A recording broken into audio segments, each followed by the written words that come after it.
Hello everybody, my name's David Griffin. I'd like to welcome you to the Safer Recruitment in Education training and thank you for using our company for this purpose. Just a little bit about my background. It's been in social work since the late 1970s. I've worked in most forms of social work. I was in education welfare. I was a child protection social worker. I've been a probation officer and worked in youth offending teams.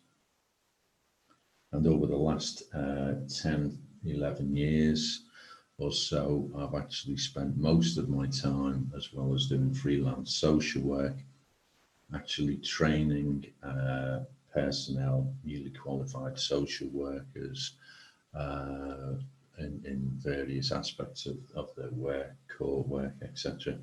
But I've also done a lot of designated safeguarding lead training, safeguarding awareness training, particularly for schools, nurseries, etc. What we're going to cover today is the legislation which requires safer recruitment and what that actually means. We're going to go into the recruitment and selection of candidates, the recruitment and vetting checks that you must undertake to fulfill safer recruitment requirements, your checklists and work placements. Okay, the legislation. There is a lot of legislation actually relating to safer recruitment.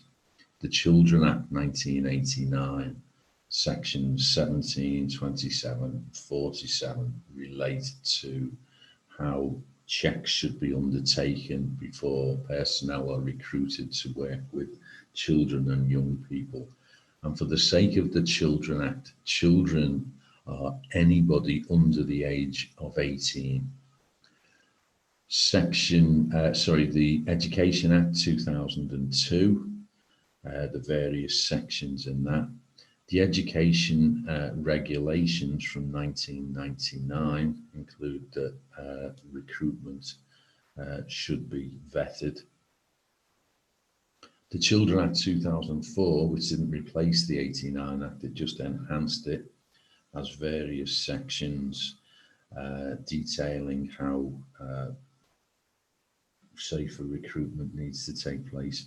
And Safeguarding Vulnerable Adults Group 2006, particularly Section 7 and Section 9, discuss the seriousness of people not undergoing these checks or trying to breach them by lying, and particularly if they're a barred person.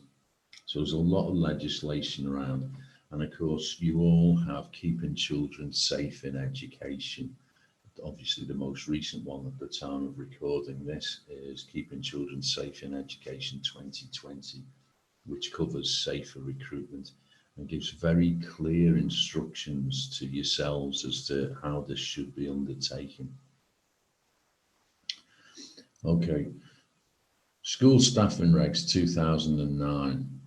These require that a minimum of one person on every recruitment panel should have undertaken training in safer recruitment in education. So at least one person on every panel that you have needs to know what the requirements are.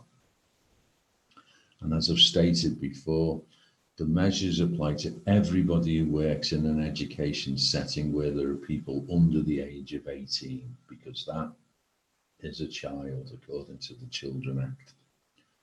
The guidance covers personnel that work on site regularly, but whose post does not involve direct responsibility for children, but who are in regular contact with them, including contractors and unpaid volunteers.